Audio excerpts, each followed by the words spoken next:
I record nature sounds for a living. I don't make them from merging royalty-free soundscapes found online. I mean literally. I haul gear out into the wilderness, set up field recorders, and capture 8 hours of wind through trees, or frogs in a swamp, or whatever someone wants in their earbuds at 2 a.m. to sleep to.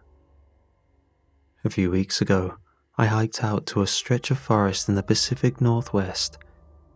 It was far from any road or town to avoid sound pollution from passers-by.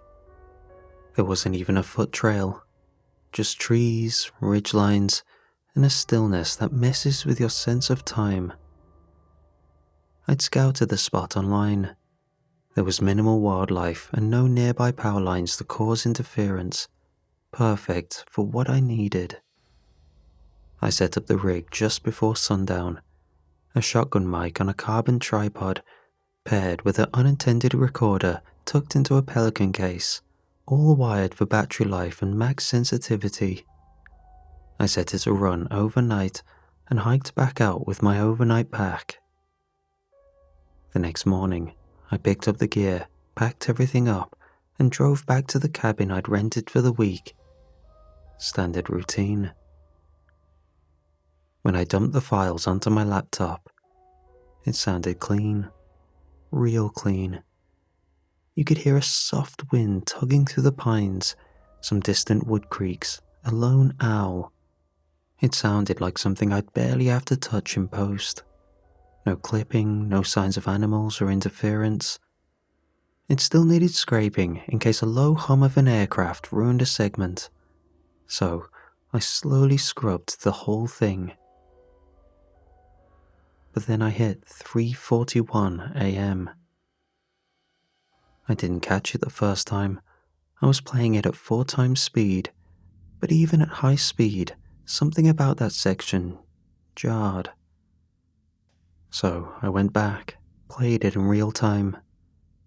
That's when I heard it. The whole atmosphere buckled inward like a vacuum pop. A sharp inhale followed by a deep, groaning creak, like wood twisting under strain. Then, nothing. All sounds stopped. The wind died, insects ceased in unison, no underbrush rustling. I've heard forests go quiet before, when a predator moves through or a storm's on the way. But this wasn't that. This was dead silence. Even in a perfectly quiet night, your mic still picks up something. Ambient hiss, high-end drift, gear noise. But here, there was nothing for exactly 63 seconds, like the world forgot how to make a sound. And then, just as suddenly, it came back. There was a faint crack, like a tree stretching. Then the wind returned, the chorus of night bugs, a creaking canopy. I marked the section in my door and cut it out of the final mix, labeled it 341 Anomaly, and saved it with the raw files. I figured it was a bizarre environmental event, maybe a weird pressure drop or a shifting fault line under the soil. At least, that's what I told myself. I couldn't stop thinking about the 341 anomaly. The silence wasn't a recording issue. The waveform didn't flatline. It just dropped into a void. The environment stopped generating sound. And that inhale, it hadn't come from the mic. So, 2 nights later, I went back. Same trailhead, same clearing, but a different setup this time.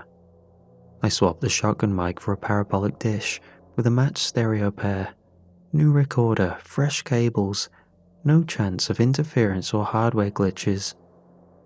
If the anomaly happened again, I wanted to rule out bad gear. I set everything up before dusk, hiked out, and repeated the routine. Back at the cabin the next morning, I scanned through the files again. The waveform jumped out at me before I even pressed play. At exactly 3:41 a.m., same shudder, same sucked in static, same 63 seconds of total silence. But this time, there was more. The creaking noise was slightly louder, like something massive and straining was close to the mic. After that, a new noise, just barely audible, but it was there. Something grinding, like roots twisting under dry soil, or teeth. I checked every logical explanation I could think of. Local seismic activity, nothing on the USGS feed. Weather, perfectly still, not even a pressure dip. And besides, neither of these would repeat so perfectly like I had seen. I ran it past an engineer I know. She thought it might be RF interference from military aircraft. Or, she said, your recorder caught Bigfoot scratching his back on a cedar tree. I laughed. Then, I uploaded it. Well, I meant to upload the cleaned version, just the gentle forest ambience, with the odd 63 seconds cut and crossfaded. But when I packaged the files, I must have left the original by accident, the raw take, with the 3:41 segment left intact. I've gotten my fair share of weird listener emails over the years, people claiming to hear voices in waterfalls. Someone once swore a raccoon whispered Bible verses in their sleep track. Ambient audio and overactive imaginations go hand in hand. But this one felt different. The message came from a guy named Nolan. It was a short email, no pleasantries or emojis, just this. Subject: your latest upload. Need your opinion. I use your app to sleep with tinnitus. Played your new forest loop last night. Around 3:30, I woke up gasping.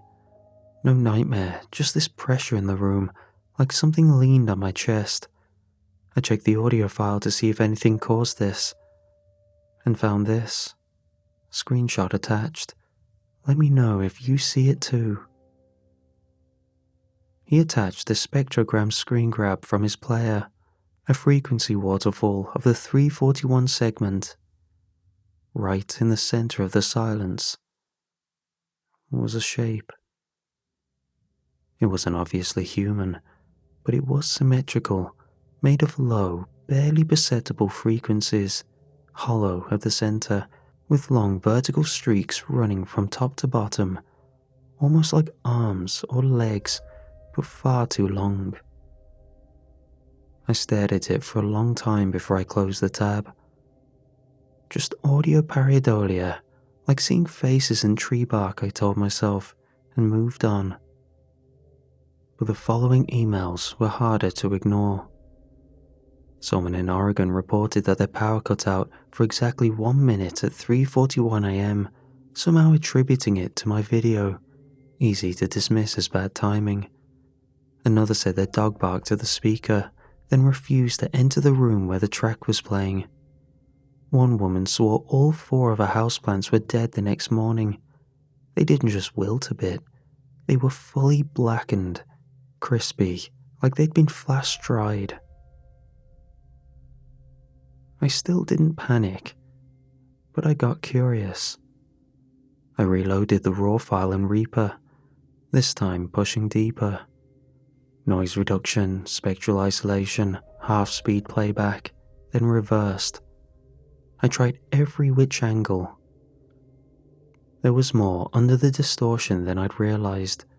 A single, deep knock. And then, wet footsteps. Soft, spaced far apart, pine needles crunching under something that walked like it didn't need to. I froze the waveform. The pattern was there. A gate, something with weight.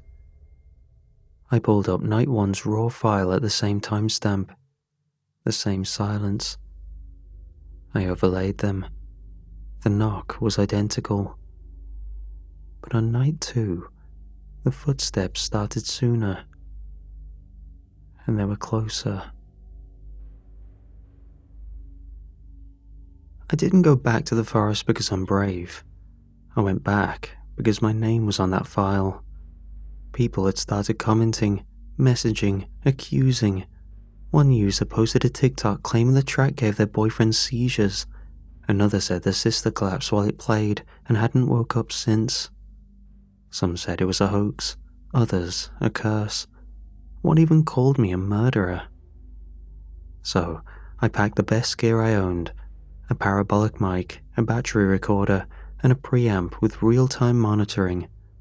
I brought my field laptop too, so I could listen live, not just hope I caught something after the fact. I also brought a flashlight, 3 backup batteries, and a hunting knife I'd never actually used. I arrived just after 2 a.m. The clearing looked exactly the same. The pine spirals still there, like the trees had grown in deliberate concentric rings. No animals, no signs of people. I set up the tripod, calibrated the mic, and began recording. At first, it was peaceful. Crickets, faint wind, occasional owl hoots drifting from the canopy, clean audio, nothing strange. But I kept my eye on the clock. 3:40:59 seconds. 3:41. Gone. All of it. Sound just ceased to exist. The LED in my recorder flickered once, then held steady. The waveform on my laptop froze into a flat bar. I tapped the mic. Nothing. Not even a pop. The only thing I could hear was my own breath, louder than it should have been, sharp, exposed, like it didn't belong in this stillness. What the hell? I muttered. The words felt intrusive, wrong, like I just shouted during a funeral. Then, crunch. A twig directly behind me, close. I spun, flashlight up, and that's when the noise came back, but it didn't return the same. It surged in like a recording played through broken speakers, echoing and unsynced. The trees creaked on delay, the wind hiccuped. And something was moving. Not straight toward me, around me, circling fast. I whipped the flashlight left and right, catching glimpses of limbs between trunks. Slender, too long, moving in bursts, blurring between shadows. Then, I saw it. A head, upside down, hanging from high in the trees like it was suspended by its legs. Wide, black eyes like oil pool reflections, stringy hair clinging to a crumpled grey face, skin like soaked paper, wrinkled, smiling. Its mouth was too wide. Then a hand began to reach. Slowly the hand approached and never stopped.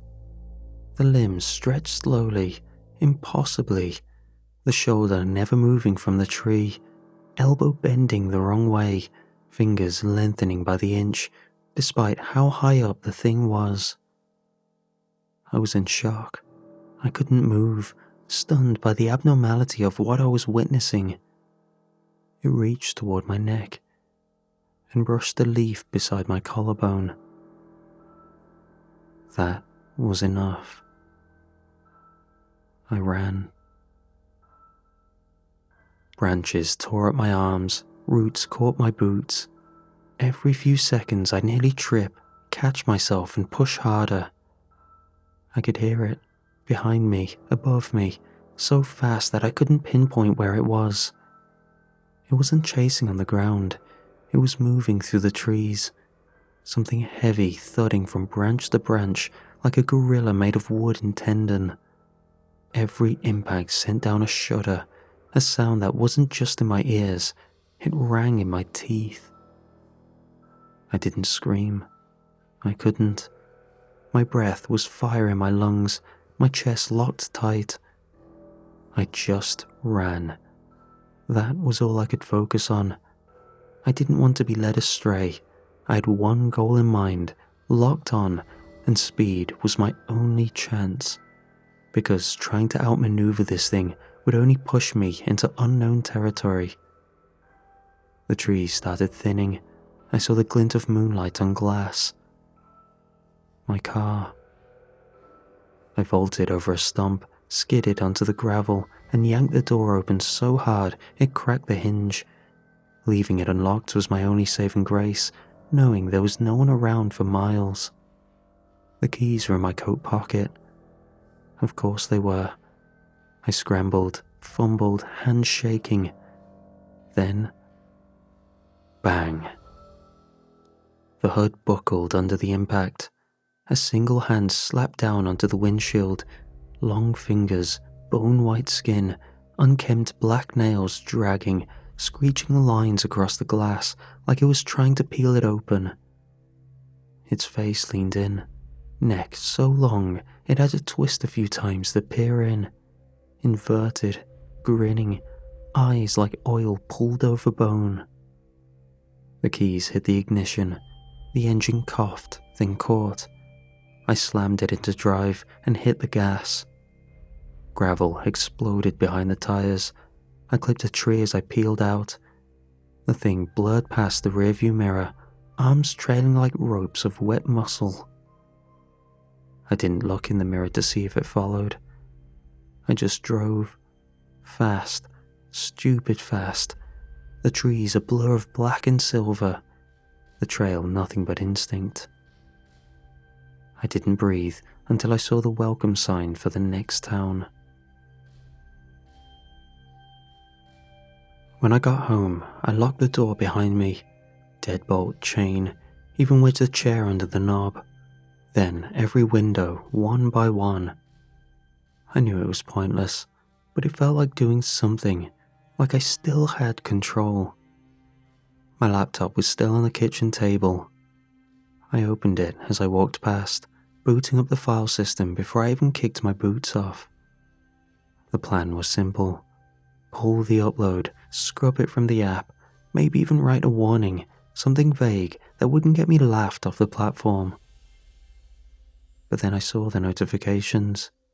Dozens of emails, subject lines in bold. Something was in my hallway last night. I saw her. She watched me sleep. It knocked until 3:42, then it started climbing. My hands went cold. One message had an attachment, a blurry phone photo, the edge of a blackened head, blurred from movement, too familiar to dismiss. 16 floors up. I sat there, staring at it. This was my fault. Not because I recorded it. That was a fluke, an accident. But I'd uploaded it. I'd left it public, ignored the early warnings. I doubted myself because the alternative was accepting something I couldn't explain. I should have pulled it days ago. Now I had my chance. I didn't know if deleting it would undo anything. Maybe the damage was already done. Maybe whatever this was had already spread.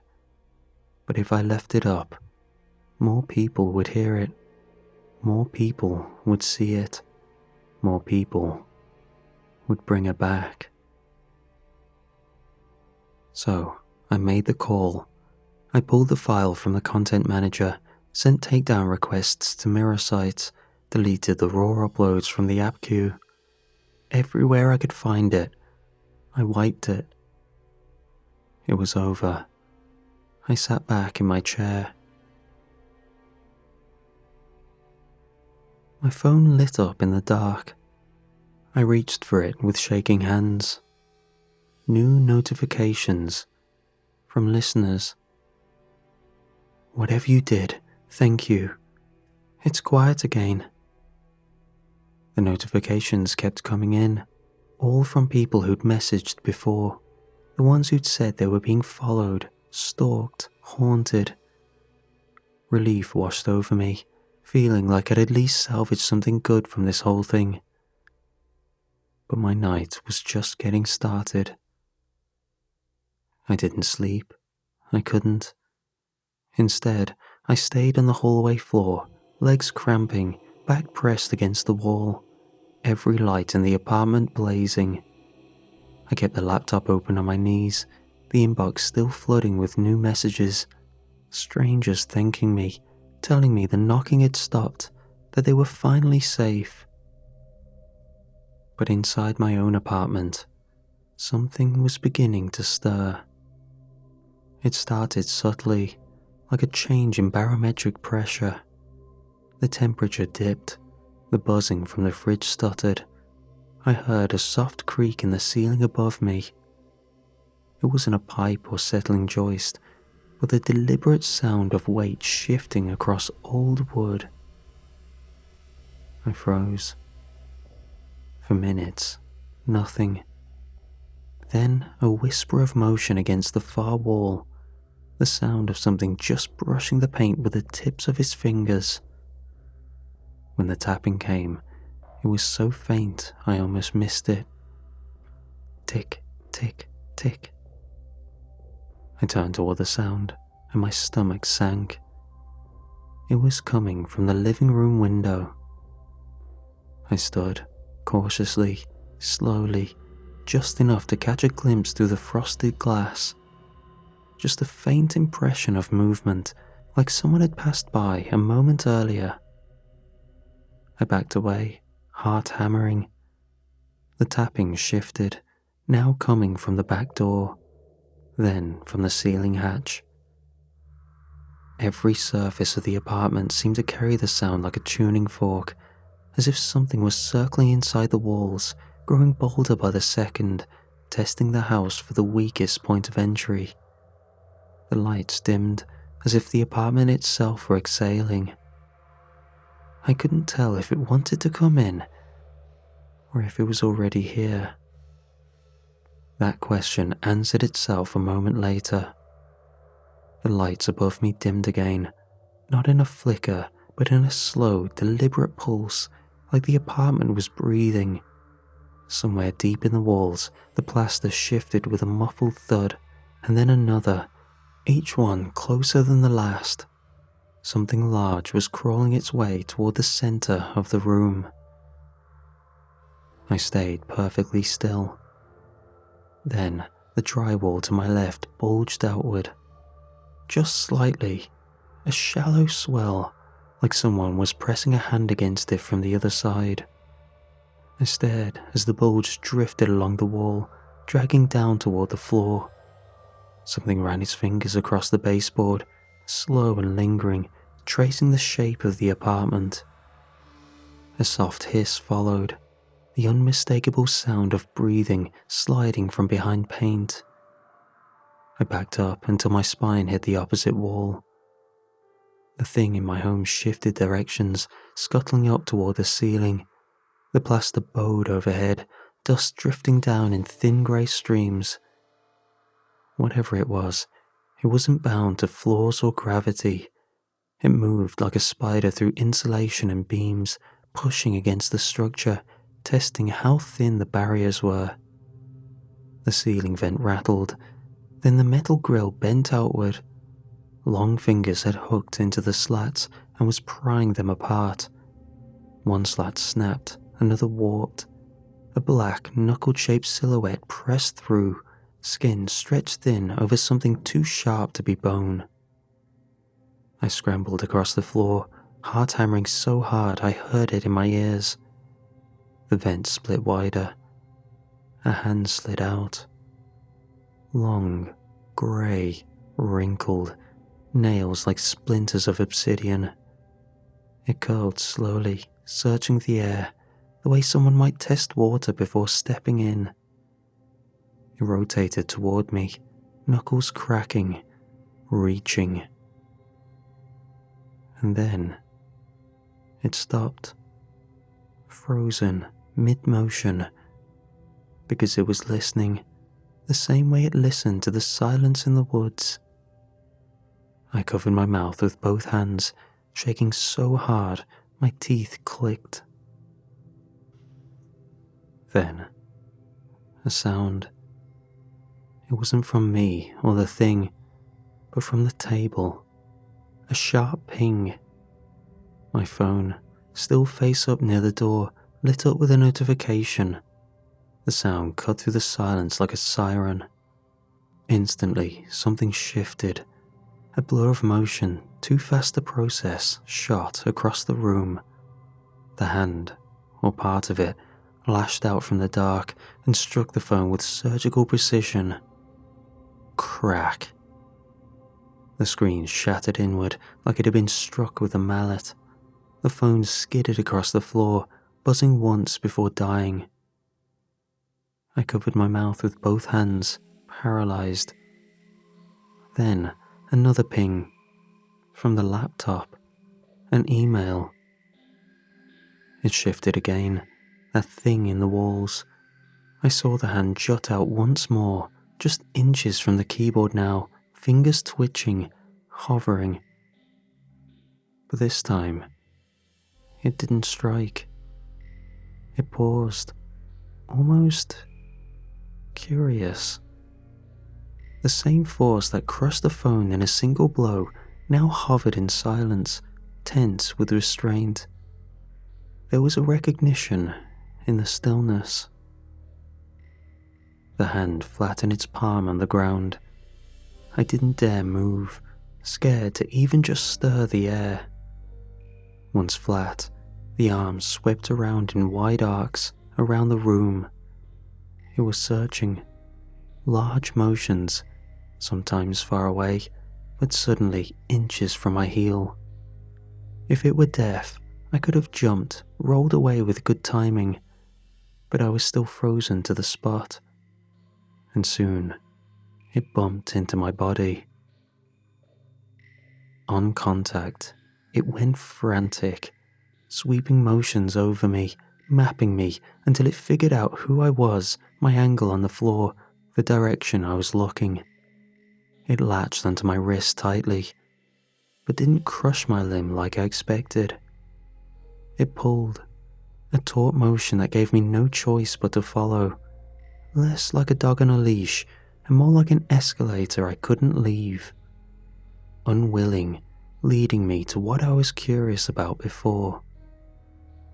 My laptop. All the while, thoughts swam in my head, piecing together context from this absurd situation. It hadn't come when I uploaded the audio, not when people listened to it, not even when they started writing to me, terrified.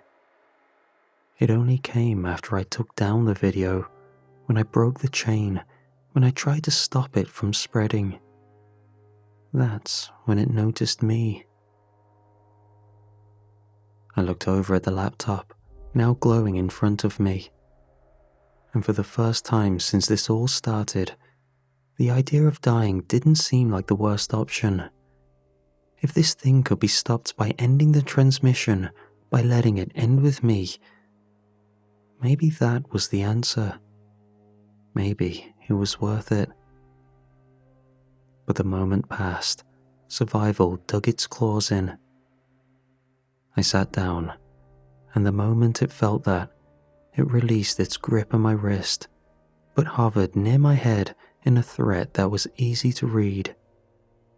Upload, or die. Fingers trembling, I opened the app dashboard. The deleted video was still there, sitting quietly in the recycle bin. I hovered over the upload button. Then, I clicked it, restored all the metadata. The upload bar crawled. From the wall behind me, I heard another creak, louder now, closer. I didn't turn around. I kept my eyes on the screen as the progress bar climbed. 30%, 50, 72. The air around me felt like it was pressing inward. It was still here. It knew. It was waiting to see if I'd go through with it. 94%. A pause. Then, complete. The video went live. And in an instant, everything stopped. No more tapping, no more movement, no more pressure in the walls.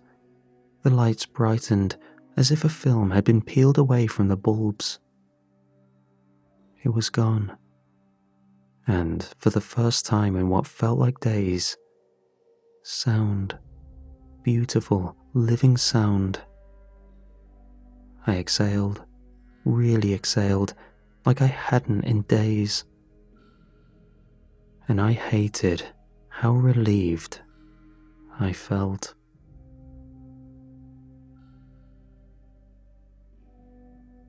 Life went on. People forgot, moved on, slept again.